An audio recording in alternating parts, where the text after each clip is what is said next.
बंदी छोड़ सतगुरु रामपाल जी परमेश्वर जी की जय हो।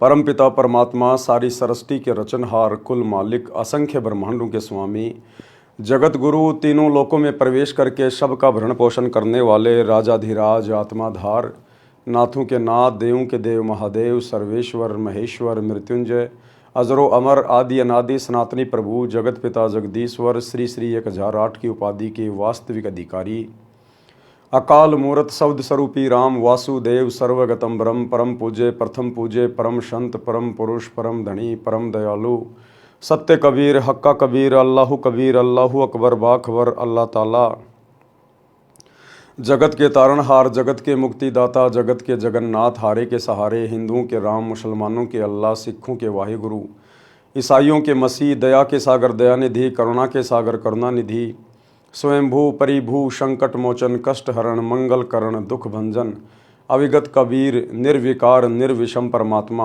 अलय अलेख सतगुरु, आदि अनादि सतगुरु, असली मर्यादा पुरुषोत्तम, असली राम, असली कृष्ण, असली घनश्याम, असली मुरारी, राजाओं के राजा, महाराजाओं के महाराजा, शहंशाहों के शहंशाह, सम्राटों के सम्राट, भगवानों के भगवान, अल्लाहों के अल्लाह, प्रभुओं के प्रभु, मसीहाओं के मसीह, सच्चे वाहिगुरु, बाबाओं के बाबा, पीरों के पीर, सेठों के सेठ, जगत सेठ, सावड़सा सेठ, सर्वगुण संपन्न, अनंत कोटि कलाओं के स्वामी, अनंत कोटि ब्रह्मांडों के नायक, योगियों में महायोगी, ध्यानियों में महाध्यानी, सिद्धों में परम सिद्ध, ज्ञानियों में तत्व ज्ञानी, ब्रह्म ज्ञानी, महाज्ञानी, परम ज्ञानी, सर्वश्रेष्ठ ज्ञानी, विज्ञानी, युवा कबीर, समृत कबीर, असमवात, अमित ओजा, सच्चे रहनुमा, करीम अल्लाह, शुभान अल्लाह, दुनिया के अंतिम पैगंबर, 8 सितंबर 1951 से गांव धनाना, जिला सोनीपत, हरियाणा, भारतवर्ष की पावन भूमि पे प्रकट रियल कल की भगवान, श्री नारायण साकार हरि, श्री बाबा साहेब, नूर अनंत परमात्मा,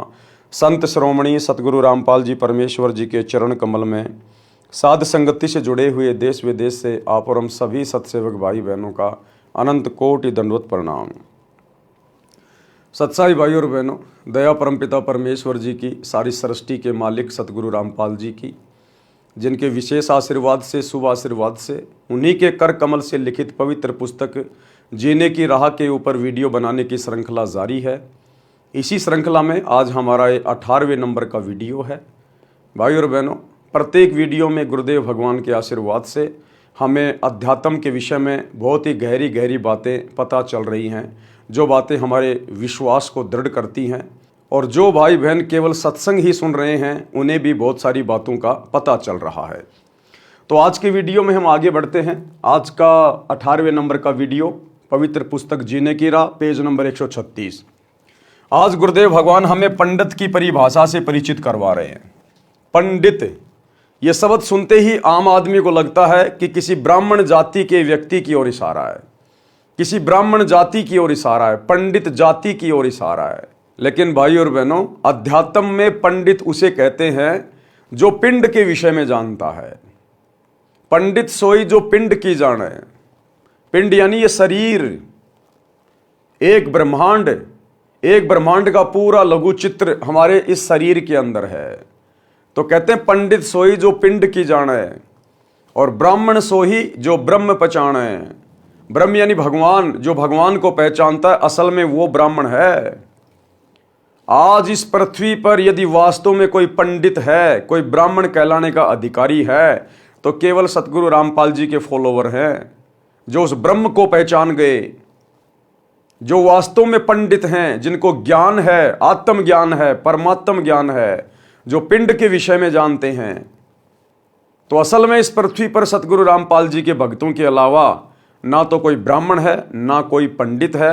बाकी झूठी फीत लगाकर चाहे दुनिया घूमती रहो, लेकिन उनको अध्यात्म के विषय में कै ख गय का भी ज्ञान नहीं है। पंडित की परिभाषा, पंडित कहते हैं विद्वान को। जैसे हम लोग सुनते हैं कि रावण को पंडित कहते हैं, पंडित, कि रावण पंडित था। भाई सतयुग में तो कोई जाति थी नहीं।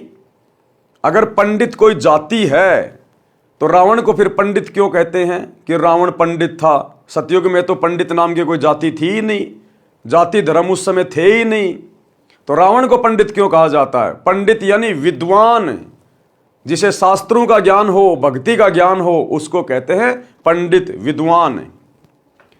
पंडित कहते हैं विद्वान को। मेरे पूज्य गुरुजी ब्राह्मण जाति में गांव बड़ा पैतावास, तहसील चरखी दादरी, जिला भिवानी, हरियाणा में जन्मे थे। गुरुदेव भगवान कह रहे हैं कि मेरे मुंह बोले गुरुदेव, यानी गुरुदेव भगवान का कोई गुरुदेव नहीं है, ये जगत गुरु हैं। और जो जगत गुरु होता है वो स्वयं परमात्मा होता है, परमेश्वर होता है, जो पूरे जगत को ज्ञान देने के लिए आता है। तो जगत गुरु का कोई गुरु नहीं हो सकता धरती पे।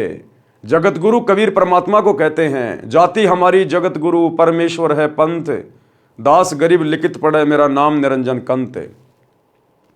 लेकिन गुरुदेव भगवान ने आप और हमारे तक अपना संदेशा पहुंचाने के लिए, आप और हमें अपनी शरण में लेने के लिए, अपने आप को छुपाते हुए एक मुंह बोला गुरु बनाया, गुरु शिष्य परंपरा का निर्वाह किया।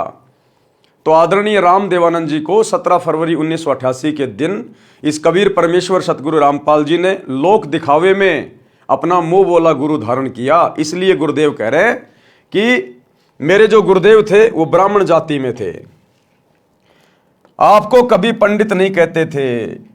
यानी आदरणीय राम देवानंद जी परंपरागत पंडित जाति में जन्मे थे, लेकिन उसके बावजूद भी वो कभी अपने आप को ब्राह्मण नहीं कहते थे। मेरे दादा गुरुजी, मेरे गुरुजी के गुरुजी गांव छावड़ा दिल्ली में नजफगढ़ के पास के जाट थे। वे छोटी आयु में ही संत गंगेश्वरानंद जी के सत्संग से प्रभावित होकर उनके साथ हरिद्वार चले गए थे। संत गंगेश्वरानंद जी ने उनको काशी विद्यापीठ में पढ़ने के लिए छोड़ा। वे तीक्ष्ण बुद्धि के धनी थे। 4 विषयों में आचार्य की डिग्री प्राप्त की, जिस कारण से जाट होते हुए भी पंडित चिदानंद जी के नाम से पुकारे जाते थे। गांव गोपालपुर, तहसील खरखोदा, जिला सोनीपत प्रांत, हरियाणा में उनका आश्रम है। उस पर बोर्ड लगा है, पंडित चिदानंद जी गरीबदासी आश्रम गोपालपुर। उनका नाम चिदानंद जी था। कोई ब्राह्मण भाई दुख ना माने, इसलिए पंडित की परिभाषा बताना अनिवार्य था, सो बताई है। क्योंकि आगे का सत्संग पंडित पे चलेगा, विद्वान पे चलेगा। तो कोई परंपरागत पंडित या ब्राह्मण जाति वाला दुख ना माने बातें सुन के कि भाई सतगुरु रामपाल जी तो हम पंडितों को क्रिटिसाइज कर रहे हैं। नहीं, पंडित का मतलब होता है विद्वान, जो गुरु पद पे है, जो लोगों का मार्गदर्शन करता है, उसको कहते हैं ब्राह्मण, पंडित। सुदामा जी पंडित थे। सुदामा जी ब्राह्मण कुल में जन्मे थे। निर्धनता चरम पर थी। कई बार बच्चे भी भूखे सो जाते थे। सुदामा जी की धर्मपत्नी को पता था कि द्वारिका के राजा श्री कृष्ण जी के साथ सुदामा जी की अच्छी मित्रता रही है। पत्नी ने बहुत बार कहा कि आप अपने राजा मित्र कृष्ण से कुछ धन मांग लाओ। सुदामा जी कहते थे कि पंडित का काम मांगना नहीं होता, परमात्मा के विधान को समझकर उसके अनुकूल जीवन यापन करना होता है। गरीबदास जी ने भी कहा है। क्या कहा सुदामा जी ने? हम भक्तों को शिक्षा लेने की आवश्यकता है। आज हमारे गुरु भाई बहन जो साध संगति से नहीं जुड़े हुए हैं, जो ज्ञान को आधार बना के भक्ति नहीं कर रहे, आज वे आश्रमों में फोन पे फोन करते हैं, गुरुजी के पास जेल में मेरी प्रार्थना भेज दो, गुरुजी के पास मेरी अरदास लगा दो, मेरी प्रार्थना लगा दो। कोई क्या मांग रहा है, कोई क्या मांग रहा है।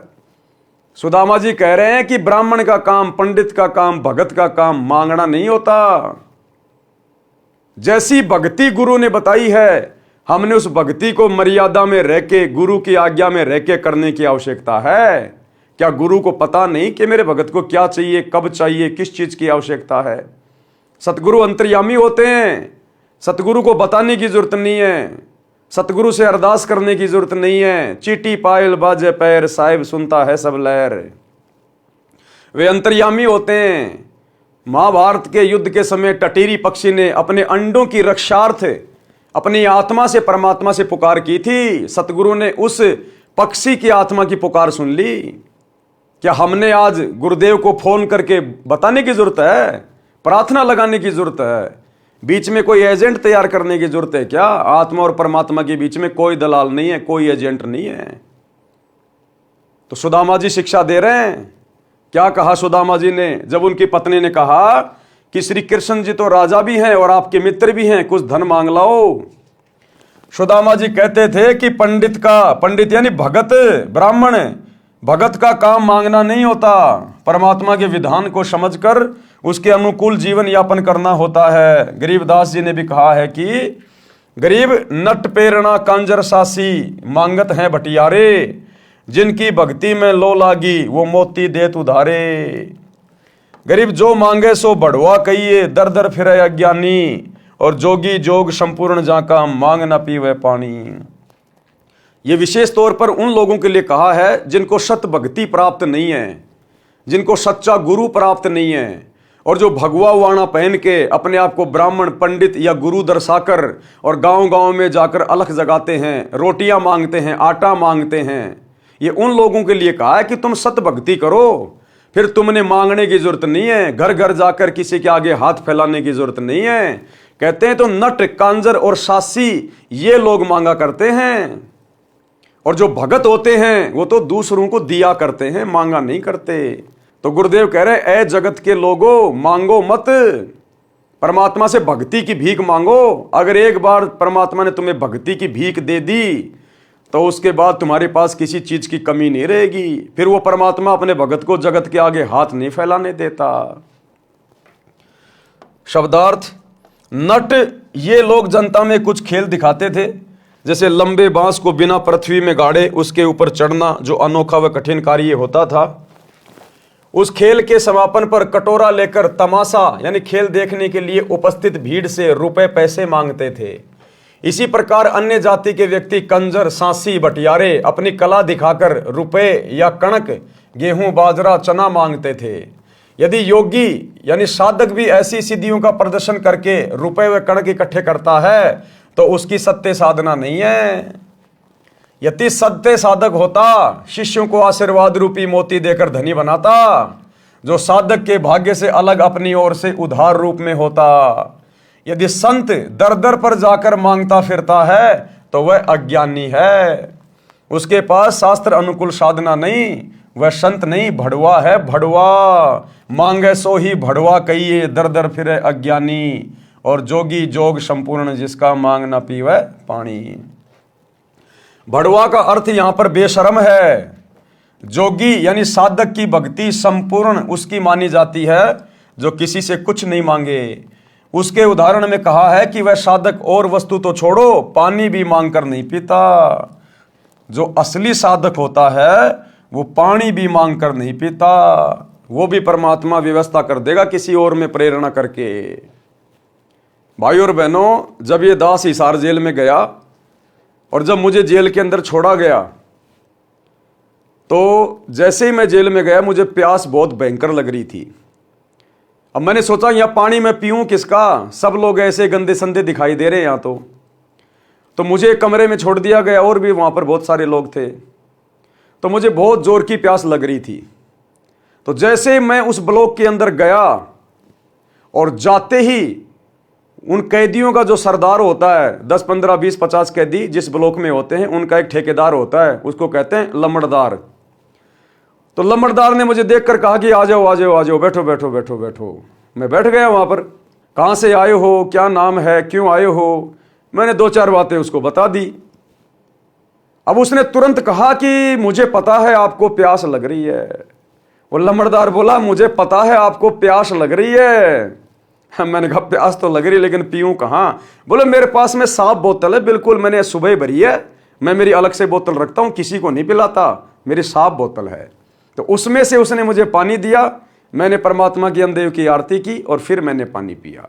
तो परमात्मा इस प्रकार से भी अपने भगत के साथ में रहता है। तो कहते मांगे सो ही बढ़वा कहिए, दर दर फिरे अज्ञानी, और जोगी जोग संपूर्ण जिसका, मांग ना पीवे पानी। परंतु पत्नी के बार बार आग्रह करने पर विपर सुदामा जी अपने मित्र श्री कृष्ण जी के पास चले गए। श्री कृष्ण जी ने उनका विशेष सत्कार किया। मुट्ठी भर चावल साथ लेकर गए थे जो श्री कृष्ण जी ने चाव के साथ खाए। चरण तक धोए और कुशल मंगल पूछा तो पंडित सुदामा जी ने कहा कि हे भगवान, मुझे किसी वस्तु की आवश्यकता नहीं है। खुद श्री कृष्ण रूप में कबीर परमात्मा ही सारी लीला कर रहे थे, सारा खेल खेल रहे थे। ये बातें हमने कबीर सागर में और मुक्ति बोध में अच्छे से पढ़ ली है, कृष्ण सुदामा की कथा में। तो देखो श्री कृष्ण जी के रूप में स्वयं कबीर भगवान ने, सावलसा सेठ ने पंडित सुदामा जी से पूछा कि कहो क्या हालचाल है, किसी चीज की कमी तो नहीं है। अब सुदामा जी कह रहे कि भगवान आपके दया से मौज है, आपके दास को कोई कमी नहीं है, बिल्कुल ठाठ बाट है। भाई और बहनों, ये होते हैं भगत के लक्षण। सुदामा जी मांग भी नहीं रहे थे, सामने से श्री कृष्ण रूप में परमात्मा ने कहा, उसके बावजूद भी सुदामा ने हाथ नहीं फैलाए। ये नहीं कहा कि मुझे दिक्कत है, प्रॉब्लम है, मेरे बच्चे भूखे रहते हैं, हाल बेहाल हो रहा है। बोला नहीं नहीं भगवान, आपके रहते सहते बोले आपके दास को क्या चिंता। उधर शेख फरीद की हमने कथा पढ़ी, उसने अपनी आंख निकाल के दे दी उस बुढ़िया को कि जल्दी से मुझे आग दे दे, नहीं तो मेरे गुरुजी नाराज हो जाएंगे। आंख निकाल दी, आंख पे कपड़ा बांध के गुरुजी के पास आया और गुरुजी ने कहा, रे शेख फरीद क्या हो गया। बोला गुरुजी क्या हो सकता आपके दास को, आपके रहते सहते गुरुदेव आपके दास को क्या हो सकता है, मौज है मौज है। और आज हम कलयुग की पिछली पीढ़ी के भगत, सच्चा सतगुरु प्राप्त करके, सच्ची भक्ति प्राप्त करके, तत्व ज्ञान लेकर और आश्रम के नंबरों पर लाइन लगा रखी है भीख मांगने के लिए, लाइन। अरे भक्ति से कौन से दिन प्राप्त करोगे। अरे गुरु के विधान अनुसार भक्ति करके कौन से दिन प्राप्त करोगे, कब प्रसन्न करोगे गुरुदेव को। या खाली मांगते रहोगे, ये आदत छोड़ोगे नहीं। असंख्य जन्म नट प्रेरणा कांजर सासी बन के मांगे, आज तुम भगत बन के भी मांग रहे हो। अरे ये वो सतगुरु है जिससे मांगने की जरूरत नहीं है, इसने तो सब कुछ दे दिया। गुरु समान दाता नहीं, याचक शिष्य समान है, 3 लोक की संपदा सो गुरु दीनी दान। अरे 21 ब्रह्मांड का सबसे उत्तम नाम दे दिया तुम्हें, सबसे बड़ी संपत्ति, और फिर भी तुम मांगे जा रहे हो, मांगे जा रहे हो, भिखारी बन रहे हो। जो भक्ति गुरुदेव ने दे दी उसको मर्यादा में रह के करो, अपने गुरु को परमात्मा मान के विश्वास करके भक्ति करो, तुम्हें मांगने की जरूरत नहीं पड़ेगी, कांजर सासी भटियारा बनने की जरूरत नहीं पड़ेगी तुम्हें। अपने गुरु से केवल भक्ति मांगी जाती है। लेकिन तुमने तो लाइन लगा दी, गुरुजी से मेरी प्रार्थना कर दो, मेरा पोता हो जाए, मेरा बेटा नौकरी लग जाए, मेरा मकान बन जाए। गुरुदेव कहते हैं तुम्हें मांगना भी नहीं आता, चौथा युग आ गया। कहते भक्ति दान मोहि दीजिए देवन के देवा हो, जन्म पाया भूलू नहीं करहूं पद सेवा हो। भगत ने केवल भक्ति मांगनी चाहिए अपने गुरु से, सांसारिक और भौतिक सुख नहीं मांगने चाहिए, केवल भक्ति। भक्ति में सर्वस्व आ जाता है अगर मर्यादा में रह के करोगे तो श्री कृष्ण रूप में कबीर परमात्मा सतगुरु रामपाल जी ने खुद कहा कि भाई क्या चाहिए, बाकी सब ठीक है। तो सुदामा जी कह रहे बिल्कुल चंगा। तो पंडित सुदामा जी ने कहा कि ये भगवान मुझे किसी वस्तु की आवश्यकता नहीं है, आपकी कृपया से ठीक निर्वाह हो रहा है, जबकि घर पर पूरा परिवार भूखा मर रहा था। 1 सप्ताह श्री कृष्ण जी के पास रुककर सुदामा जी घर को चल पड़े। एक बार भी नहीं कहा कि कुछ धन दे दो, वे जानते थे कि कबीर बिन मांगे मोती मिले, मांगे मिले न भीख, और मांगन से मरना भला, यह सतगुरु की सीख। शब्दार्थ, कबीर परमात्मा ने भी बताया है कि जो पूर्ण परमात्मा की सत्य साधना करता है, तो आज हम पूर्ण परमात्मा की सत्य साधना कर रहे हैं नहीं कर रहे। हमारे गुरुजी पूर्ण परमात्मा है या नहीं है, 2000% पूर्ण परमात्मा। कबीर परमात्मा ने बताया कि जो पूर्ण परमात्मा की सत्य साधना करता है उसे मांगना नहीं चाहिए, ना ही तो जगत से मांगना चाहिए, ना रिश्तेदारों से मांगना चाहिए, ना आड़ोसी पाड़ोसी से मांगना चाहिए। अरे भगत तो लोगों को उधार देता है, सतगुरु के भगत होकर हम दुनिया के भिखारी बन रहे हैं। जरा सी दिक्कत आई नहीं, रिश्तेदारों के आगे हाथ फैला देते हैं, समाज के आगे हाथ फैला देते हैं। परमात्मा कहते हैं तुम्हारी भक्ति चल नहीं रही, तुम मर्यादा में नहीं हो, अन्यथा भगत तो दुनिया को उधार देते हैं, भगत दुनिया का भिखारी नहीं बनता, और वो भी सतगुरु का भगत है। अरे सेठों के सेठ सावड़सा सेठ का बेटा क्या कभी किसी से भीख मांगेगा? क्या किसी साहूकार का बेटा किसी के आगे हाथ फैलाता है? और यदि हाथ फैला रहा है तो वो जगत में हंसी का पात्र बनता है, वो हंसी का पात्र बनता है। तो हमारे गुरुदेव तो सेठों के सेठ जगत सेठ है, इनसे ऊपर तो कोई है ही नहीं। और इनके बेटा बेटी होके यदि हम जगत से, समाज से, रिश्तेदारों से, यार दोस्तों से भीख मांगते हैं, भाई देना जरा 5,000 रुपये उधार, देना जरा 10,000 रुपये उधार, तो हमसे बड़ा भिखारी है कोई दुनिया में? कबीर परमात्मा ने भी बताया है कि जो पूर्ण परमात्मा की सत साधना करता है उसे मांगना नहीं चाहिए। मांगने से परमात्मा रुष्ट हो जाता है, उसको भिक्षा भी नहीं मिलती। वह साधक यानी भगत परमात्मा पर विश्वास रखकर नहीं मांगेगा तो परमात्मा उसकी इच्छा पूरी करेगा। लेकिन संगत को विश्वास ही तो नहीं है कि हमारे गुरुजी परमात्मा होंगे, हमारे गुरुजी कबीर जी होंगे। इन्होंने तो कागज के टुकड़े को, दाढ़ी मूछ वाली कबीर की नकली फोटो को भगवान मान रखा है, उसको परमात्मा मान रखा है। यानी मोती जैसी बहुमूल्य वस्तु भी दे देगा। पूर्ण सतगुरु यही शिक्षा देता है कि मांगने से तो व्यक्ति जीवित ही मर जाता है, मांगने से तो मरना भला है।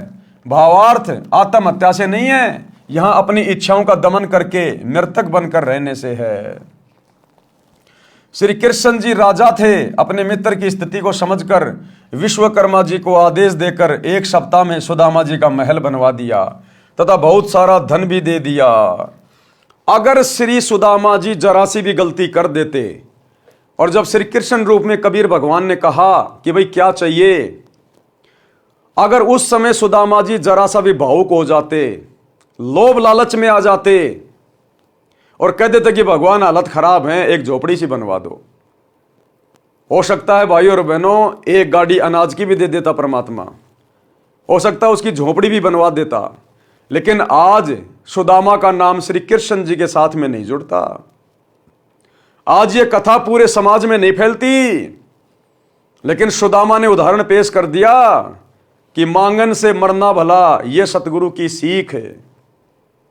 उसने मांगा नहीं, क्योंकि भगत का काम मांगना नहीं होता।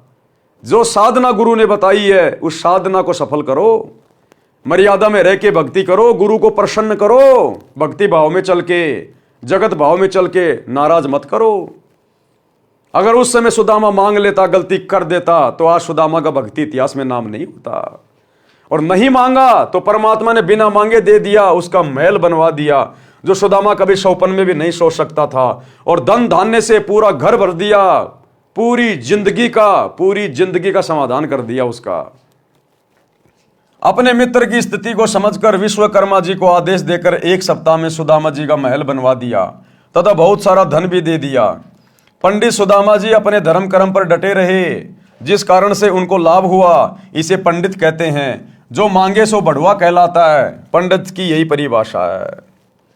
प्रसंग चल रहा है दीक्षा यानी नाम लेने के पश्चात भगत की आस्था संसार तथा परमात्मा में कैसी होनी चाहिए। नाम दीक्षा लेने के बाद भगत ने किस प्रकार से भक्ति मार्ग पर संभल के चलना चाहिए, संसार के प्रति भगत की सोच कैसी होनी चाहिए और परमात्मा यानी अपने गुरु के प्रति कैसी सोच होनी चाहिए। उस प्रसंग में पवित्र कबीर सागर ग्रंथ के अध्याय अनुराग सागर में परमेश्वर कबीर जी ने अपनी प्रिय आत्मा धर्मदास जी को इस प्रकार बताया है। अध्याय अनुराग सागर का सारांश, अनुराग सागर पेज नंबर 3 से 5 तक का सारांश। प्रश्न नंबर 3 से, धर्मदास जी ने परमेश्वर कबीर जी से प्रसन्न किया। प्रश्न, प्रभु दीक्षा प्राप्ति के पश्चात परमेश्वर में कैसी आस्था होनी चाहिए। उत्तर दिया, परमेश्वर कबीर जी ने बताया है कि जैसे मृग यानी हिरण शब्द पर आसक्त होता है, वैसे साधक परमात्मा के प्रति लगन लगावे। गुरु से लगन कठिन है भाई, सत भक्ति में सतगुरु स्वयं परमात्मा होता है। तो कहते हैं नाम दीक्षा लेने के बाद जिस प्रकार वो हिरण जो एक शब्द के ऊपर आसक्त हो जाता है, उसके बाद वो शिकारी उसके साथ जो मर्जी करे, उसको काटे या घर ले जाए, लेकिन वो हिरण विवश हो जाता है उस शब्द को सुनकर उसकी धुन के ऊपर, और शिकारी के घुटनों पे आके अपना सर रख देता है। इसी प्रकार सतगुरु से नाम की दीक्षा लेने के बाद, उनके सत्संग सुनने के बाद, सतगुरु समझ में आने के बाद कि सतगुरु स्वयं परमात्मा है, भगत ने अपने आप को समर्पित कर देना चाहिए। तन मन शीस ईस अपने पे पहलम चोट चढ़ावे, जब कोई राम भगत गति पावे। यानी फिर भगत ने समाज की तरफ नहीं देखना, संसार की तरफ नहीं देखना, जीवित ही मृतक हो जाना चाहिए। क्योंकि सतगुरु के शरण में आने के बाद सतगुरु हमें जो ज्ञान देगा, जो भक्ति देगा, जो मर्यादाएं देगा, उस आधार से समाज से, जगत से हमारा कोई विशेष लगाव होना ही नहीं चाहिए। ना हम कोई त्योहार मनाएंगे, ना हम फालतू की परंपराओं को निभाएंगे, ना हम व्यर्थ के रीति रिवाजों को निभाएंगे, ना हम घूमने जाएंगे, ना कोई पिकनिक पे जाएंगे, तो भला फिर समाज से यारी दोस्ती रिश्तेदारी निभाने के लिए बच क्या गया? हम तो समाज की तरफ से मर जाते हैं। और जैसे हमें गुरुदेव भगवान कहें, जो मर्यादा बता दी, जो नियम बता दिए, हमने केवल उसी हिसाब से चलना है, एक कदम भी आउट नहीं चलना। और नाम दीक्षा लेकर यदि हम राजनेताओं की रैलियों में धक्के खाते रहेंगे, दुनिया के आरक्षणों में जाके बैठ जाएंगे, गुंडों की सीबीआई जांच करवाएंगे, जाटों की धर्मशाला बनवाएंगे, स्टेडियम बनवाएंगे, अयोध्या में भंडारा लगाएंगे, बजरंग दल के साथ बैठ के बांग्लादेश के मुसलमानों के खिलाफ नारे लगाएंगे, तो भैया फिर सतगुरु कुछ नहीं करेगा। इसका मतलब अभी आपको ना तो सतगुरु समझ में आया, ना अभी आपको ज्ञान समझ में आया।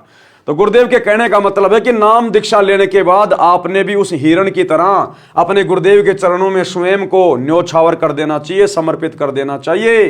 केवल गुरु की मर्यादा और भगत का पैर, यानी एक भी अपना कदम गुरु की मर्यादाओं के खिलाफ नहीं जाना चाहिए, गुरु की आज्ञा के खिलाफ नहीं जाना चाहिए, तब जाकर वो भगत सफल होगा। इसलिए कहते हैं गुरु से लगन कठिन है भाई, लगन लगे बिन काम न सरता, जीव प्रलय हो जाई। गुरु से लगन कठिन है भाई, समर्पित काल होने नहीं देता।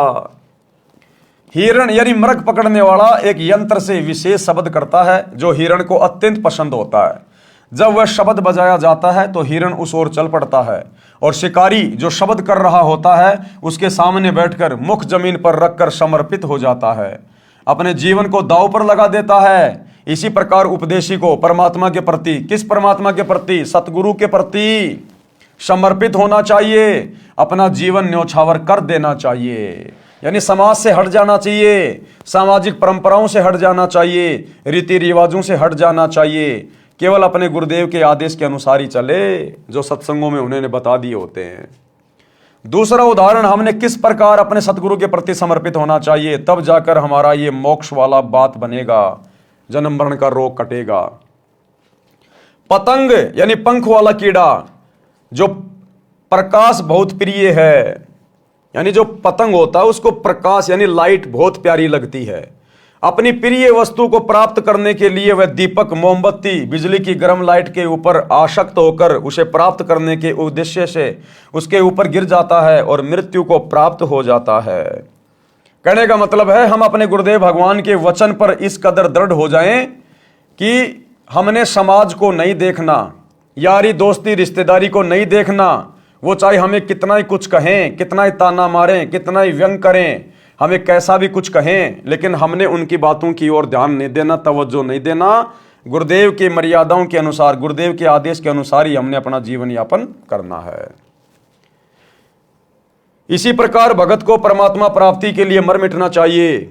समाज की परंपरागत साधना को तथा अन्य शास्त्र विरुद्ध रीति रिवाजों को त्यागने तथा सत्य साधना करने में कठिनाइयां आती हैं, उनका सामना करना चाहिए। चाहे कुछ भी कुर्बानी देनी पड़े, कुछ भी कुर्बानी, जैसे मीराबाई ने कुर्बानी दी, मीराबाई ने सब कुछ छोड़ दिया अपने गुरुदेव की मर्यादाओं के लिए, भक्ति के लिए। भगत मंसूर ने शरीर का अंग अंग कटवा दिया अपने गुरुदेव की मर्यादाओं को निभाने के लिए। गुरुदेव के वचन पर मर मिटे वो, तब जाकर आज उनका दुनिया में नाम है, भक्ति इतिहास में। पीछे नहीं हटे। तीसरा उदाहरण, किस प्रकार अपने गुरुदेव पर समर्पित होना चाहिए। पुराने समय में पत्नी से पहले यदि पति की मृत्यु हो जाती थी तो पत्नी अपने पति से इतना प्रेम करती थी, वह अपने मृत पति के साथ उसी चिता में जलकर मर जाती थी। अगर भक्ति करूंगा तो केवल अपने गुरु की, अगर भक्ति करूंगा तो केवल अपने गुरु की, वरना यह शरीर छोड़ना मंजूर, लेकिन भक्ति करूंगा तो सतगुरु की। उस समय घर तथा कुल के व्यक्ति समझाते थे कि तेरे छोटे छोटे बच्चे हैं, इनका आपके बिना कौन पालन करेगा। चाचे ताऊ किसी के बच्चों को नहीं पालते। जब तक माता पिता होते हैं तब तक कुल के व्यक्ति प्यार की औपचारिकता करते हैं, वास्तव में प्रेम तो अपनों में ही होता है। आप इन छोटे छोटे बच्चों की ओर देखो, बच्चे पिता के वियोग में रो रहे होते हैं, माता का पल्लू पकड़कर रोकते हैं। उस स्त्री को उसके सोने के आभूषण भी दिखाए जाते हैं, देख इनका क्या होगा, कितने सुंदर तथा बहुमूल्य आभूषण हैं। आप अपने बच्चों में रहो, परंतु वह स्त्री प्रेम वश होकर उसी चिता में जिंदा जलकर मर जाती है। इसी प्रकार सतगुरु की शरण में आने के बाद ये काल या फिर काल प्रेरणा से अन्य समाज के लोग जो उपदेशी नहीं है, वो हमें कितना ही परेशान करें, कितना ही तंग करें, कितना ही लोभ लालच दें, भगत के अंदर लोभ लालच का अंश भी प्रवेश नहीं करना चाहिए। क्योंकि परमात्मा कहते हैं, कामी क्रोधी लालची इनसे भक्ति ना होय, भक्ति करे कोई सूरमा जात वर्ण कुल खोय। यानी काल हमें हर प्रकार से तोड़ने का भी प्रयास करेगा। पहले हमारे को ये गरीबी में रख के प्रयास करता है कि ये भक्ति छोड़ दे दुखी होके, फिर एक समय बाद ये हमारे को इतना धन देगा, इतना धन देगा कि हो सकता है ये धन में पागल होकर लोभ लालच में आकर भक्ति में जो है आस्था हटा ले, भक्ति में ढीला पड़ जाए। तो हमें हर प्रकार से यहां पर तोड़ने का प्रयास किया जाएगा और उस समय वो हमारी परीक्षा होती है। तो भगत ने ये चीजें नहीं देखनी है। जिस प्रकार वो स्त्री जो अपने पति के प्रेम में पागल होती है, वो अपने छोटे छोटे बच्चों को जो रो रहे होते हैं उनको भी नहीं देखती। सोने चांदी के उसके आभूषण उसके सामने लाए जाते हैं, इनको कौन पहनेगा, ये लाखों रुपए के आभूषण हैं, वो कुछ नहीं देखती। उसका प्रेम केवल अपने पति में, उसके ऊपर धुन सवार होती है। इसी प्रकार हमारा प्रेम अपने सतगुरुदेव भगवान में, हमारी आसक्ता अपने गुरुदेव भगवान में, हमारा समर्पण हमारे गुरुदेव भगवान में। हमने जगत भाव में नहीं चलना, अब हमने काल के जाल में नहीं फंसना। सतगुरु ने इतना ज्ञान दे दिया, इतना ज्ञान दे दिया, 4 युगों में यह ज्ञान परमेश्वर ने किसी को नहीं दिया। साहिब ने भेद दिया सब खोला अपनी सतलोक राजधानी का। आप अपने बच्चों में रहो, परंतु वह स्त्री प्रेमवश होकर उसी चिता में जिंदा जलकर मर जाती थी, पीछे कदम नहीं हटाती थी। पहले तो इस प्रकार सती होती थी, कोई 1-2 ही होती थी। बाद में ये रीति रिवाज कुल की मर्यादा का रूप ले गई थी। पति की मृत्यु के पश्चात स्त्री को जबरन उसी चिता में जलाया जाने लगा था, जिससे सती प्रथा का जन्म हुआ। बाद में यह संघर्ष के पश्चात समाप्त हो गई। इस कथा का सारांश है कि जैसे एक पत्नी अपने पति के वैराग्य में जिंदा जलकर मर जाती है, मुख से राम राम कहकर चिता में जल जाती है। जगत में जीवन दिन चार का कोई सदा ना रहे, ये विचार पति संग चाली कोई कुछ कहे। इसी प्रकार जगत में जीवन दिन चार का कोई कुछ भी कहे, समाज की परंपराओं को छोड़कर, रीति रिवाजों को छोड़कर हम तो अपने गुरुदेव भगवान के साथ चलेंगे। जो आज्ञा गुरुदेव की है, जो नियम गुरुदेव के हैं, हम नहीं तोड़ेंगे, ना समाज के लिए, ना परिवार के लिए, ना यारी दोस्ती रिश्तेदारी के लिए। हम प्रत्येक वचन निभाएंगे अपने आत्मा के कल्याण के लिए। शब्दार्थ, बहुत पुराने समय में स्त्री अपने मृत पति के साथ जलकर मर जाती थी। उस समय उसकी आस्था अपने पति के अतिरिक्त किसी अन्य धन संपत्ति, बालकों या आभूषण में नहीं रहती थी। वह विचार करती थी कि संसार में आज नहीं तो कुछ दिन बाद मृत्यु होगी। संसार के व्यक्ति कुछ भी कहें, वह किसी की परवाह नहीं करती थी। इस तरह का विचार करके वह स्त्री अपने पति के साथ जलकर मरती थी। यह कुरीति थी, परंतु उस समय बहुत महत्व माना जाता था। अब शिक्षित समाज ने इस कुरीति व जुल्म का अंत कर दिया है। भक्ति में दृढ़ता उत्पन्न करने के लिए ये उदाहरण सटीक है कि भगत को भी, अब क्या कह रहे हैं गुरुदेव ये उदाहरण देकर, कि भगत को भी ऐसी आस्था परमात्मा प्राप्ति के लिए लगानी चाहिए। संसार के व्यक्तियों की सांसारिक बातों पर ध्यान न देकर अपने उद्देश्य की सफलता के लिए दृढ़ता से भक्ति करें, मर्यादा का पालन करें। नीचे की वाणियों में यही समझाया है कि भगत सत्य पुरुष की साधना के लिए ऐसे ही लगन लगाए, संसार के नाते संपत्ति को भूल जाए और केवल परमात्मा में ध्यान लगाए। लेकिन भाई यहां तो सांसारिक नातों को निभाया जा रहा है, दृढ़ किया जा रहा है। गुरुदेव के दोनों लड़के हरियाणा के जाट समाज की गोहाना जाट धर्मशाला बनवा रहे हैं, 1 करोड़ रुपए लगा रहे हैं भगत समाज का, जाटों से यारी निभा रहे हैं अपने समाज से। धनाना गांव में लोगों से यारियां निभा रहे हैं, करोड़ों रुपए का बैडमिंटन का स्टेडियम बना रहे हैं अपने समाज के लिए, जाट समाज के लिए, अपने स्वार्थ के लिए, ताकि हमारे आश्रम के बनने में, आश्रम के चलने में धनाना गांव वाले कोई दिक्कत पैदा ना करें। गांव वालों का मुंह बंद किया जा रहा है, वो जो कहते हैं वही काम करवाया जा रहा है, चाहे मर्यादा टूटे चाहे ना टूटे। 2 कोडी के राजनेताओं की रैलियों में संगत को बसों में भर भर के भेजा जा रहा है ताकि बीजेपी सरकार हमसे प्रसन्न रहे और हरियाणा में हमारे आश्रम चलते रहे। तो यहां तो बिल्कुल उल्टा काम हो रहा है भाई और बहनों, बिल्कुल उल्टा। हम कौन से दिन समझेंगे फिर, कब समझेंगे? अब इस सतगुरु के अलावा कोई दूसरा सतगुरु धरती पे नहीं आने वाला। इस ज्ञान के अलावा अब कोई और ज्ञान कोई नहीं देने वाला। और अब भी यदि हमारी बुद्धि सेंटर में नहीं है तो हम फिर सतलोक जाने के योग्य नहीं हैं। हे धर्मदास, इसी प्रकार भगत का विचार होना चाहिए। ऐसे ही जो सत्य पुरुष लोलावे, कुल परिवार सब विसरावे। इसी प्रकार जिसकी लगन अपने गुरुजी में लग गई, सत्य पुरुष में लग गई, जिसको अपना गुरु समझ में आ गया, ये भक्ति समझ में आ गई, जिसको आत्म कल्याण की चिंता सताने लग गई, क्या कहते हैं? कुल परिवार सब बिसरावे। बिसराने का मतलब ये नहीं कि छोड़ छाड़ के चला जाए परिवार को, नहीं, अपनी भक्ति करे, परिवार में रहे, लेकिन अपनी भक्ति और मर्यादाओं को प्रथम रख के चले। अगर परिवार की कोई मर्यादा, कोई परंपरा, कोई रीति रिवाज अगर भक्ति में बाधक है तो वो हम स्वीकार नहीं करेंगे, वो हम बिल्कुल भी नहीं मानेंगे। बाकी जो परमात्मा ने रोल दे दिया, एक बेटे का, एक बाप का, एक बहन का, एक पति का, वो हम सारे निभाएंगे, प्यार प्रेम से रहेंगे, कमाएंगे, दमाएंगे। लेकिन जहां बात आएगी हमारी मर्यादाओं में, समाज की कोई परंपरा, कोई रीति रिवाज अगर अड़चन पैदा करेगी तो उस समय हम समाज की बात नहीं मानेंगे, हम परिवार को देख के नहीं चलेंगे, लोक लाज में नहीं आएंगे। प्रथम गुरु की भक्ति और मर्यादा, बाकी फिर अन्य काम। तो कहते हैं ऐसे ही जो सतगुरु लोलावे, कुल परिवार सब बिसरावे। नारी सुत का मोह न आने, जगत और जीवन सौपन कर जाने। नारी यानी स्त्री, पत्नी, सुत यानी बेटा, बेटी, इनका कोई मोह नहीं होना चाहिए। जगत और जीवन सौपन कर जाने कि भैया 4 दिन की जिंदगी है, अगर बेटा बेटी की मोह ममता में पड़ा रहूंगा तो मेरा तो जीवन नरक बन जाएगा, अगले जन्म में गधा बन के घूमूंगा। बेटा बेटी को पढ़ाओ लिखाओ, बढ़िया खिलाओ, कपड़े लाके दो, इससे ज्यादा नहीं, इससे ज्यादा मोह ममता में नहीं पड़ना। मेरे बेटे को मैं बैरिस्टर बना दूं, इंजीनियर बना दूं, डॉक्टर बना दूं, मैं इसका जीवन सफल कर लूंगा। पहले अपना तो जीवन सफल कर ले, बेटा बेटी के तो बाद में देखना, पहले अपना तो कर ले। तो परमात्मा कहते हैं फालतू के चक्कर में मत पड़ना, और बेटा बेटी को भी समय पे भक्ति में लगा दे। एक बार जब वो डॉक्टर बन गया फिर वो तेरी नहीं मानने वाला, तो अपने बच्चों को भी बचपन से भक्ति लाइन पे लगाओ। जग में जीवन थोड़ा भाई, अंत समय कोई नहीं सहाई। बहुत प्यारी नारी जग माही, मात पिता जाके समनाही। स्त्री, कहते हैं स्त्री अपने माता पिता से भी प्यारी लगने लगती है, लेकिन अंत समय में जब तेरा समय आएगा वो स्त्री भी तेरे साथ नहीं जाएगी जो तुझे बहुत प्यारी लगती है। तेहि कारण नरसीस जो देही, अंत समय सो नहीं संग देही।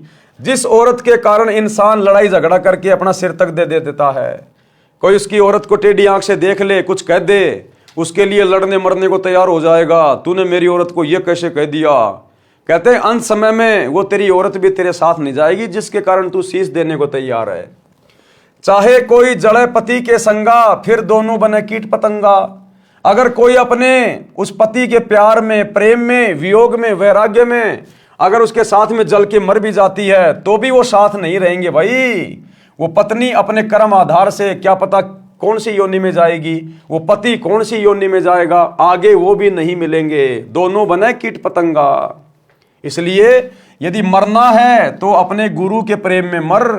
यहां मरने का मतलब है समर्पित हो जा, समाज को मत देख। फिर पशु पक्षी जन्म पावे, बिन सतगुरु दुख कौन मिटावे। वो पति पत्नी फिर अगले जन्म में ना जाने कोई पशु बनेगा, कोई पक्षी बनेगी, कोई किस योनि में जाएंगे। कहते हैं ये संकट, ये दुख सतगुरु की भक्ति के बिना नहीं कटेगा। ऐसी नारी बहुतेरी भाई, पति मरे तब रुदन मचाई। ऐसी औरतें बहुत हैं, जब पति मरेगा तो बहुत रोएगी, दुख मनाएगी, और काम पूर्ति की हानि विचारे, दिन तेरे ऐसे पुकारे। वो रोती क्यों है? अपने स्वार्थ को रोती है, अपने विषय वासनाओं की पूर्ति के लिए रोती है, और जैसे उसके 12-13 दिन पूरे हो जाते हैं दूसरा खत्म कर लेती है। निज स्वार्थ को रोदन कर ही, तुरंत ही खत्म दूसरों कर ही। शुत परिजन धन सौपन स्नेही, सत्य नाम गहु निज मत एही। स्व तन सम प्रिय और नयाना, सो भी संग नहीं चलत निदाना। कि इंसान को अपने शरीर से प्यारा तो कुछ नहीं लगता, जिस शरीर के लिए लाखों रुपया खर्च कर देता है अगर बीमार हो जाता है तो। कहते हैं अपने शरीर से प्यारा तो इंसान को कुछ नहीं लगता, सो भी संग नहीं चलत निदाना। ये नादान वो भी तेरे साथ नहीं जाएगा अंत समय में। तो क्या साथ जाएगा? केवल सतगुरु की भक्ति जाएगी। गुरु रामपाल मेरा हरदम साथी, रहे शब्द रूप में साथ। ये परमात्मा साथ रहेगा, इसकी भक्ति साथ रहेगी। ऐसा कोई ना दिखे भाई, अंत समय में हो सहाय। सतगुरु के अलावा अंत समय में कोई भी सहायक नहीं है, सब यहीं रह जाएंगे। ये झूठे रिश्ते नाते सब यहीं रह जाएंगे। आदि अंत का सखा बुलाया, झूठे जगनातू में फिर उमाया। आदि अंत का सखा, ये है वो मित्र आदि अंत का, जिसने हमें उत्पन्न किया और अंत में यही हमें संभालेगा। ये परमात्मा सतगुरु आदि अनादि है, सतगुरु मध्य है मूल। सतगुरु को सिजदा करूं एक पलक नहीं भूल। तो कहते हैं तूने अपने सतगुरु को तो बुला दिया और झूठे रिश्ते नातू में मगन होके बैठ गया। आदि अंत का सखा बुलाया, झूठे जग नातू में फिर उमाया। अंत समय जब दूत गल दबावे, ता समय कहो कौन छुड़ावे। जब यम के दूत आएंगे अंत समय में, भक्तिहीन प्राणी का गला दबाएंगे, उस समय कहते तुझे कौन बचाएगा उनसे। सतगुरु है एक छुड़ावन हारा, निश्चय कर मानू कहा हमारा। काल को जीत हंस ले जाही, सतगुरु काल पर विजय प्राप्त करवा के अपने हंस को सतलोक ले जाता है। काल को जीत हंस ले जाही, अविचल देश जहां पुरुष रहाई। जहां जाए सुख होय अपारा, बहुर न आवे इस संसारा। ऐसा दृढ़ मता कराही, जैसे सूरा लेत लड़ाई। यानी भगत ने भक्ति मार्ग पर इतना दृढ़ होना पड़ेगा। भक्ति करे कोई सूरमा, जात वर्ण कुल खोए। ऐसा दृढ़ मता कराही, जैसे सूरा लेत लड़ाई। जैसे सूरवीर योद्धा लड़ाई के मैदान में जिस प्रकार से टक्कर लेता है, पीठ नहीं दिखाता, चाहे शरीर का अंग अंग कट जाए। तो भक्ति मार्ग पर आने के बाद भगत को भी सूरवीर बनना पड़ेगा।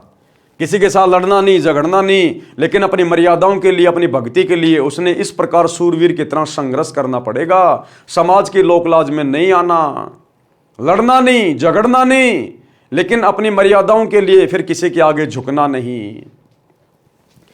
टूक टूक हो मरे रण के माही, पूठा कदम कबू हटावे नहीं। वो योद्धा टूक टूक होकर अंग अंग उसका कट जाएगा युद्ध के मैदान में, लेकिन वापस कदम नहीं हटाता। तो जो सच्चा भगत होता है वो इसी प्रकार पीछे कदम नहीं हटाएगा। मंसूर की तरह, मंसूर को बांध दिया गया रस्सियों से, तलवार लेके सामने खड़े हैं कि बंद कर दे अनल हक बोलना, अनल हक अनल हक। एक हाथ काट दिया, बंद कर दे, नहीं दूसरा काटेंगे, अनल हक दूसरा काट दिया। एक पैर काट दिया, बंद कर दे, अनल हक दूसरा पैर काट दिया, गर्दन काट दी। कहते हैं इस प्रकार अपने गुरु जी के प्रति लो लगानी है, इतना समर्पित होना है सतगुरु की भक्ति के प्रति। और यहां छोटी छोटी बातों पे छोटा छोटा पीला पर्चा निकाल दिया जाता है। गुरु जी का आदेश है, नरेंद्र मोदी की रैली है गोहाना के सोनीपत में, बसों में भर के जाना है। 4 बजे तो भगत नहा धो के तैयार हो जाते हैं कि कब आएंगे, कब आएगा मेरा पति, मैं अपने ससुराल जाऊंगा नरेंद्र मोदी की रैली में। जाटों के आरक्षण में चलना है भगत जी। अरे भगत जी चलेंगे, कोई काम ही नहीं है, फ्री हूं मैं, चलो चलो चलो टाइम पास कर लेंगे। क्या खाक सूरवीर की भूमिका निभाओगे? आम जगत वालों से भी गए गुजरे हो गए, आम जगत वालों से भी गए गुजरे। ये सतगुरु सहन कैसे कर रहा, हमें तो ये नहीं पता। सतगुरु सब कुछ आंखों देखकर भी सहन कैसे कर रहा है, वरना अब तक तो संगत को मर मरा के गधा कुत्ता बन जाना चाहिए था, जो कर्म संगत कर रही है अपने गुरुदेव की गैर हाजिरी में बरवाला कांड के बाद। लेकिन भाई ये दीन दयाल है। राम किसी को मारे नहीं, मारे तो हत्यारा राम, अपने आप ही मर जाओगे कर कर खोटे काम।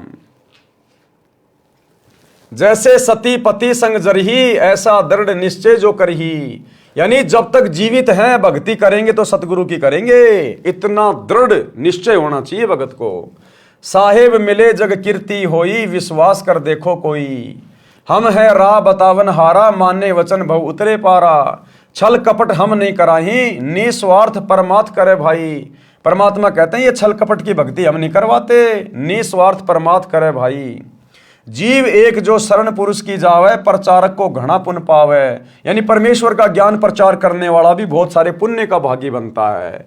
कोटि धेनु जो कटत बचाई, एता धर्म मिले प्रचारक ताही। जैसे 1 करोड़ गायों को किसी कसाई के हत्थे से कटने से बचाया जाए, इतना पुण्य ज्ञान प्रचारक को मिलता है।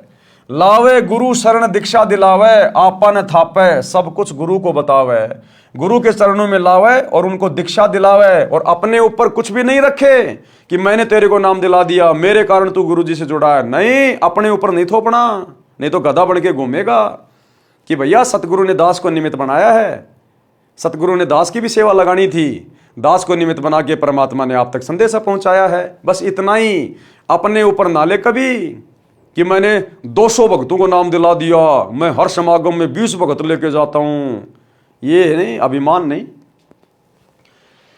जो कोई प्रचारक गुरु बन बैठे, परमात्म रूठे काल का नाठ है। अगर कोई नालायक खुद ही अगर गुरु बन गया, जैसे वो संजय दिल्ली वाला बन गया, कहते परमात्मा रूठ जाएगा और काल तुम्हारे कान पकड़ लेगा। फिर 1,28,000 झूठे गुरु रोवे, पड़े नरक में ना सुख सोवे।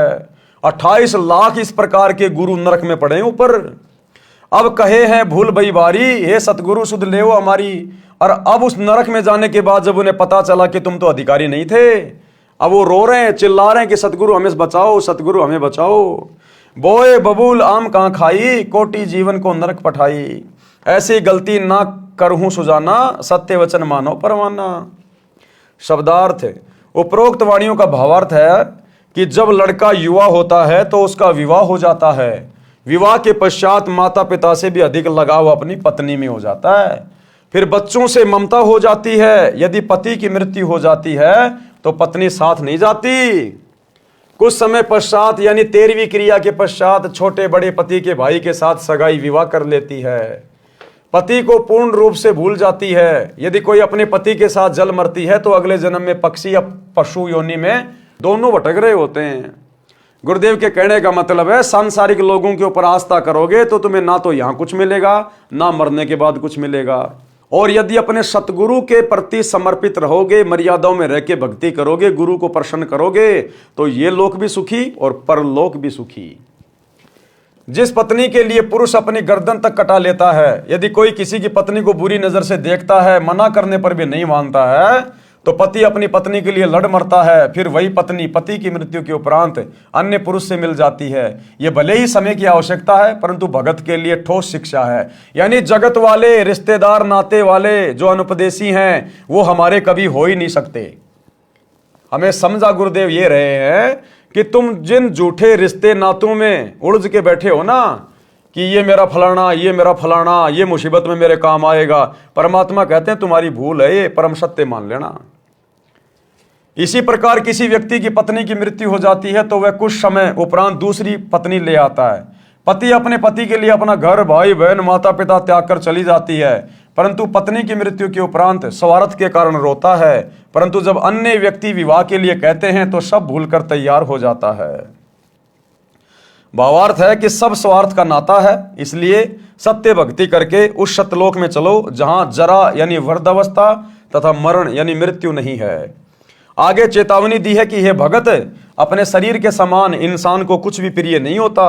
अपने शरीर की रक्षार्थ लाखों रुपए इलाज यानी ट्रीटमेंट में खर्च कर देता है, ये विचार करके कि यदि जीवन बचा तो मेहनत मजदूरी करके रुपए तो फिर बना लूंगा। यदि रुपए नहीं होते हैं तो संपत्ति को भी यही विचार करके बेच देता है और अपना शरीर बचाता है। परमेश्वर कबीर जी ने समझाया है कि हे धर्मदास, स्व तन सम प्रिय और नयाना, जो भी संग न चलत निदाना। शब्दार्थ, अपने शरीर के समान अन्य कुछ प्रिय नहीं है, वह शरीर भी आपके साथ नहीं जाएगा।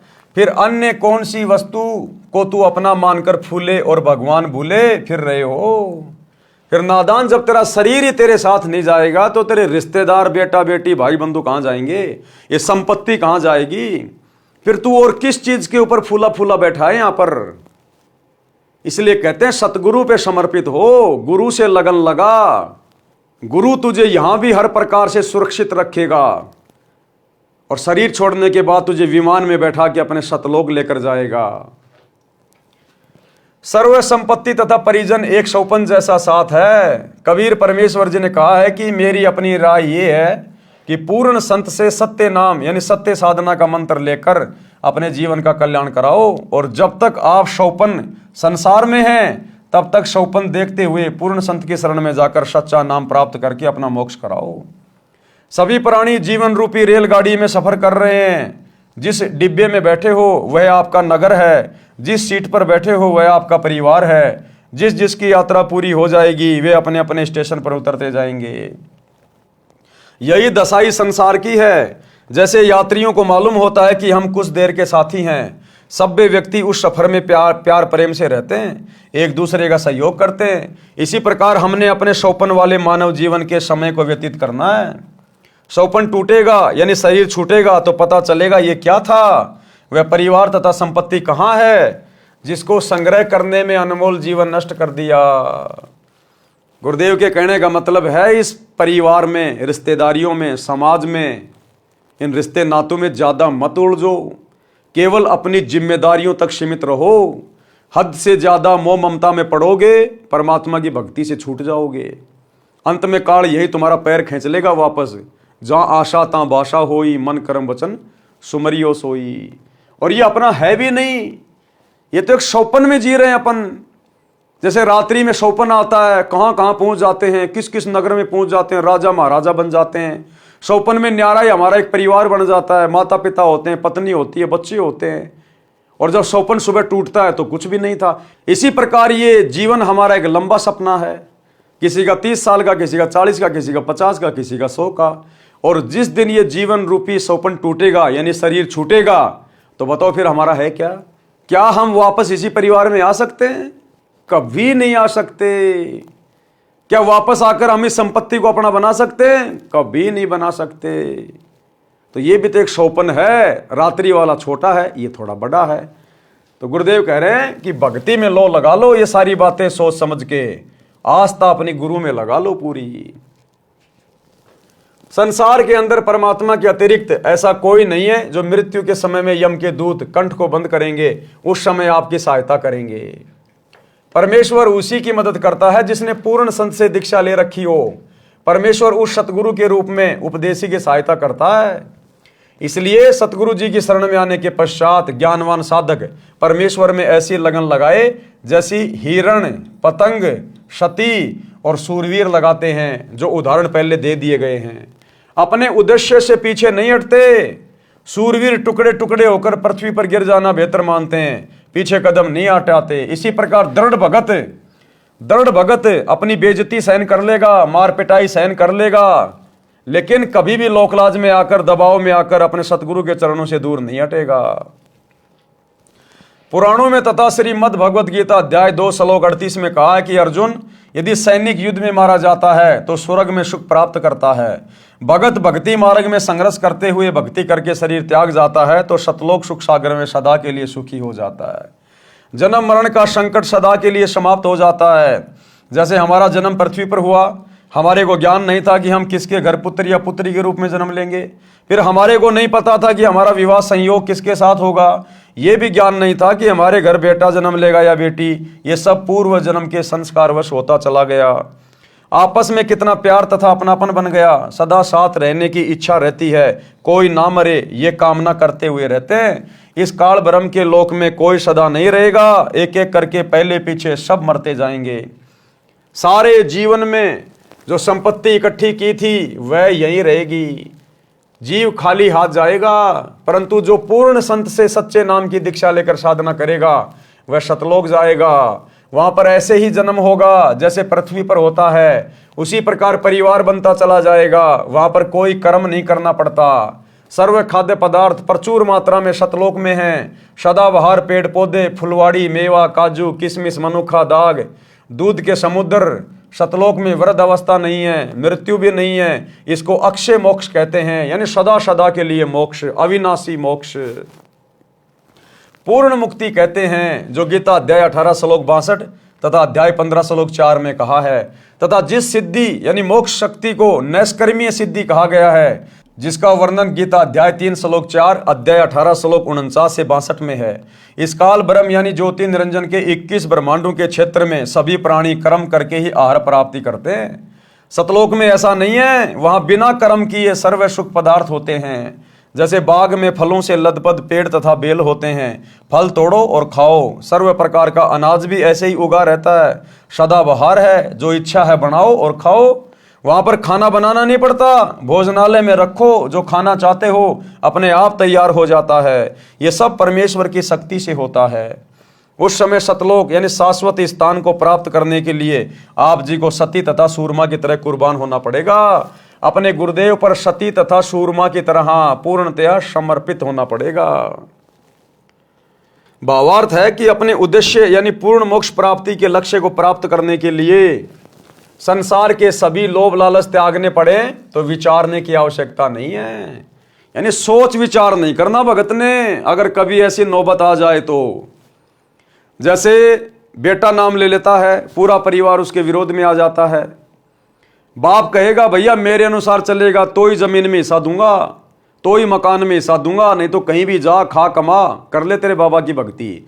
उस समय भगत ने विचार नहीं करना चाहिए मन में जरा भी, तुरंत उठा के थैला चल देना चाहिए कि राम राम जी बहुत बढ़िया, जय हो बंदी छोड़ की। इतनी दृढ़ता होनी चाहिए, इतनी दृढ़ता। अगर आपको संपत्ति भी चाहिए, परमात्मा आपको लैंड लॉर्ड बना देगा, आपको सैकड़ों एकड़ जमीन का मालिक बना देगा ये परमात्मा, यदि आपने उस समय जरा भी सोच विचार नहीं किया तो, कि पापा जी संभालो अपनी संपत्ति, अपने बाकी बेटों को दो, चाहे बेटियों को दो, चाहे तुम उड़ाओ, ये भगत तो ये चला, जय हो बंदी छोड़ की, रखो तो तुम्हारी मर्जी, तुम्हारे खेतों में काम करूंगा, 2 टाइम की रोटी खाऊंगा, अपनी भक्ति करूंगा, बाकी ये भक्ति छोड़ने वाला नहीं हूं मैं। तुम्हें छोड़ सकता हूं, इस परिवार को छोड़ सकता हूं, तेरी संपत्ति को भी छोड़ दूंगा, थूकूंगा भी नहीं, लेकिन भक्ति छोड़ने की दोबारा मत बोलना। शरीर छूट सकता है लेकिन ये भक्ति नहीं छूटेगी। अब इतना दृढ़ जब भगत हो जाता है, अंतर्यामी देख लेता है, तो कहते हैं नुक्ते ऊपर रिझेगा रे कोटि कर्म जल जा तुम्हारे। ये नुक्ते होते हैं, परमात्मा जानबूझ के ऐसी परिस्थितियां पैदा करता है भगत को देखने के लिए। संसार के सभी लोभ लालच त्यागने पड़े तो विचार करने की आवश्यकता नहीं है, तुरंत छोड़ो और अपने सुमरण ध्यान में मगन रहो। यदि सतगुरु की शरण ग्रहण नहीं की तो जिस समय अंत समय आएगा तब भक्तिहीन प्राणी के कंठ को यमदूत बंद करते हैं। उन यमदूतों से परिवार का कोई व्यक्ति नहीं छुड़वा सकता, केवल सतगुरु जी उस आपत्ति के समय सहायता करते हैं। इसलिए परमेश्वर कबीर जी ने कहा है कि अंत समय यमदूत गड़ा दबावें, उस समय को हो कौन छुड़ावे। सतगुरु एक छुड़ावन हारा, निश्चय कर मानू कहा हमारा। शब्दार्थ ऊपर कर दिया गया है। यदि कोई भगत ज्ञान समझकर दीक्षित होकर अन्य भोले भूले जीवों को ज्ञान चर्चा करके सत्य ज्ञान प्रचार द्वारा सतगुरु शरण में लाकर दीक्षा दिलाता है तो उसको एक जीव को सत्य भक्ति मार्ग बताकर गुरु से दीक्षा दिलाने का इतना पुण्य होता है जितना 1 करोड़ गायों को काटने से, कसाई से बचाने का मिलता है। एक मानव का जीवन इतना बहुमूल्य तथा इतने पुण्यों से प्राप्त होता है। यदि कोई मूर्ख प्रचारक मान बढ़ाई के वश होकर स्वयं दीक्षा देता है, स्वयं गुरु बन बैठता है, तो वह महापराधी होता है। उससे परमेश्वर रुष्ट हो जाता है तथा काल उसको कान पकड़कर घसीट कर ले जाता है, जैसे खटीक यानी कसाई बकरी को ले जाता है। कबीर सागर के अध्याय अंबु सागर पृष्ठ 48 पर प्रमाण है कि तब देखा दूतन कह जाई, 84 तहां कुंड बनाई। कुंड कुंड बैठे यमदूता, देत जीवन कह कष्ट बहुता। तहां जाए हम खड़े रहावा, देखत जीव विनय बहु लावा। झूठे कड़ीहार यानी नकली सतगुरु की दशा जो नरक में पड़े हुए थे। पड़े मार जीव करे बहु शोरा, बांध बांध कुंडन में बोरा। 1,28,000 पड़े वो झूठे गुरु, बहुत कष्ट तहां करत पुकारा। हम भूले सवारत संगी, अब हमरे नाही अर्दंगी। हम तो जरत हैं अग्नि मंजारा, अंग अंग सब जरत हमारा। कौन पुरुष अब राखे भाई, करत गुहार चक्षु डल जाई। ज्ञानी यानी कबीर जी वचन। ये वाणी नकली कबीर पंथियों ने अपने हिसाब से बनाई हुई है, हमें इस वाणी से कोई लेना देना नहीं है। असली वाणी नीचे है जो गुरुदेव ने बताई है। ये वाणी बनावटी है, वास्तविक वाणी नीचे है। दुर्दशा देख दया दिल आवा, अरे दूत तुम जीवन भरमावा। उन आत्माओं की ऐसी दशा देखकर सतगुरु को भी दया आ गई और उन झूठे नकली गुरुओं से जो उसी कुंड में आग में जल रहे थे, गुरुदेव ने क्या कहा, दुर्दशा देख दया दिल आवा, अरे दूत तुम जीवन भरमावा। जीव तो अचेत अज्ञाना, वाको काल जाल तुम बंधाना। कि ये जीव तो बेचारे अज्ञानी थे, इनको क्या पता जैसा गुरु कहता है वैसा ही करता है, लेकिन तुमने क्यों जानबूझ के काल के जाल में बांधा। 84 दूतन कह बांधा, शब्द डोर 14 यम सांदा। तब हम सब हन कह मारा, तुम हो जालिम बटपारा। हमारे भक्तन को तुम भरमावा, पल पल सुरती जीवन डिगावा। गही चोटी दूत घसियाए, यम और दूत विनय तब लाए। दूत जो नकली गुरु बने थे, चूक हमारी क्षमा कर दीजिए, मम माने तस आज्ञा कीजिए। हम तो धनी यानी काल कहो जस कीन्या, सो वचन मान हम लीन्या। अब नहीं जीव तुम्हारा भरमावे, हमने कभू गुरु कहावे। ये जितने भी धर्म गुरु हैं वर्तमान में धरती पर, एकमात्र सतगुरु रामपाल जी को छोड़कर, आचार्य शंकराचार्य मंडलेश्वर, हिंदू मुस्लिम सिख ईसाई धर्म के ये पोप पादरी हैं और जितने भी मुल्ला काजी पंडित ब्राह्मण, ये सब काल के द्वारा भेजे गए दूत हैं जो परमेश्वर की आत्माओं को अज्ञान से ठोक रहे हैं, शास्त्र विरुद्ध साधना पर लगाकर सबके जीवन को नरक बना रहे हैं। तो बाद में इन सब को वहां पर नरक के कुंड में डाला जाता है, इन आचार्य शंकराचार्यों को। और उस समय फिर ये हाथ जोड़ते हैं कि भगवान ऐसी गलती दोबारा नहीं करेंगे, ऐसी गलती दोबारा नहीं करेंगे। और अब ये अपने आप में भगवान बन के बैठे हैं। ज्ञानी वचन यानी कबीर जी वचन, सुन ज्ञानी बहुते हसाई, दूतन दुष्ट बंद न छोड़ो जाई। पल एक जीवन सुख दीन्या, तब संसार गमन हम कीन्या। भावार्थ, कबीर परमेश्वर जी ने बताया कि जो झूठे सतगुरु बनकर मान बढ़ाई के वश होकर काल प्रेरणा से भोले जीवों को भरमाया करते थे, उनको भी दंड मिलता है, उनको भी नरक में डालकर यातनाएं दी जाती हैं। उनके शिष्य भी उसी नरक में गिरते हैं। जब मैं उस नरक के पास गया, क्या कह रहे हैं गुरुदेव भगवान, जब मैं उस नरक के पास गया जिसमें वे मान बढ़ाई के भूखे नकली कड़ीहार, संसार के काटने वाले यानी नकली सतगुरु बनकर महिमा बनाए हुए थे, लाखों जीवों को शिष्य बनाकर नरक में अपने साथ ले गए। फिर परमेश्वर के विधान अनुसार वे भी अपराधी होने के कारण नरक में पड़े थे। उस नरक क्षेत्र में कुंड बने हैं, प्रत्येक कुंड में जीव पड़े हैं तथा यमदूत सता रहे हैं। वे 28 लाख नकली सतगुरुओं ने मुझे देखकर अर्जी लगाई कि हमें बचा लो प्रभु। कारण यह था कि जो यमदूत उन्हें नरक में मार पीट रहे थे, वे सब परमेश्वर कबीर जी की शक्ति के सामने कांपने लगे। इस कारण से उन नकली सतगुरुओं को लगा कि ये कोई परम शक्ति वाले देव हैं। परमेश्वर कबीर जी ने कहा कि तुमने भोले जीवों को भ्रमित किया, अपने आप को पूर्ण सतगुरु सिद्ध किया। तुम्हें पता भी था कि तुम्हारे पास नाम दीक्षा का अधिकार नहीं, तुम्हें पूर्ण मोक्ष का ज्ञान नहीं। अपने स्वार्थवश लाखों मनुष्यों के अनमोल जीवन का नाश कर दिया। वे काल जाल में फंसे रहे। फिर मैंने उन दूतों, काल के बनाए कड़ीहारों को तथा अन्य यमदूतों को मारा, चोटी पकड़कर घसीटा। फिर नकली सतगुरु ने कहा कि हमने तो अपने धनी यानी मालिक काल ब्रह्म की आज्ञा का पालन किया है, अब आप जैसे कहोगे हम वैसे ही करेंगे। मैंने कहा, किसने कहा? गुरुदेव ने। मैंने कहा कि तुमको छोड़ा नहीं जाएगा। जो जीव उन नकली गुरुओं के शिष्य बनकर जीवन नष्ट कर गए थे, वे भी वहीं उनके साथ नरक में पड़े थे। जब तक मैं कौन? कबीर परमेश्वर जी। लिख कौन रहे हैं? सतगुरु रामपाल जी। जब तक मैं कबीर परमेश्वर जी वहां रहा, उन जीवों को नरक का कष्ट नहीं हो रहा था। इस प्रकार उनको कुछ समय का सुख देकर वहां से चलकर संसार में आया। मेरे आने के पश्चात वे नकली गुरुओं तथा उनके भोंदू शिष्यों को फिर से नरक की यातना प्रारंभ हो गई। इसलिए पूर्वोक्त वाणी में कहा है कि यदि कोई प्रचारक स्वयं गुरु बन बैठा तो परमेश्वर रुष्ट हो जाएगा और काल कान ऐठेगा अर्थात कष्ट देगा। इसलिए हे सज्जन पुरुष, कभी ऐसी गलती न करना, मेरे वचन को प्रमाणित मानना। तो भाई और बहनों, ये इतनी अच्छी अच्छी बातें भक्ति मार्ग पर गुरुदेव भगवान हमें बता रहे हैं ताकि हम निकट भविष्य में कभी भी कोई गलती ना कर बैठें। हम भगत हैं, आजीवन भगत बनकर ही भक्ति करते रहेंगे। हमारा मकसद मोक्ष प्राप्ति है, ना कि दुनिया को मोक्ष का ठेका दिलवाना। परमात्मा कहते हैं आत्म प्राण उद्धार ही, ऐसा धर्म नहीं कोई और।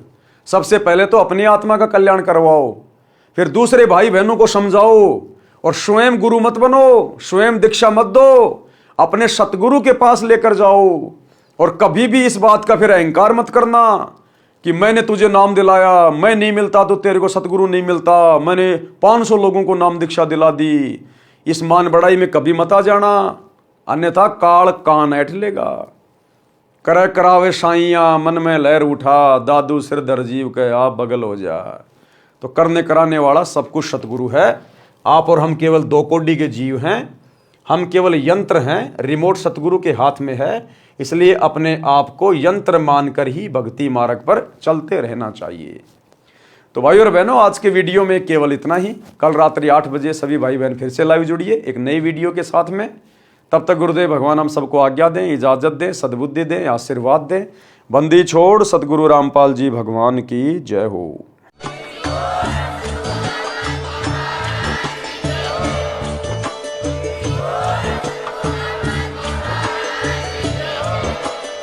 भाई जो गुरु बचन पे डट के कट गे फंद 84 के, कट गे फंद 84 के, कट गे फंद 84 के। भाई जो गुरु बचन पे डट के कट गे फंद 84 के, कट गे फंद 84 के, कट गे फंद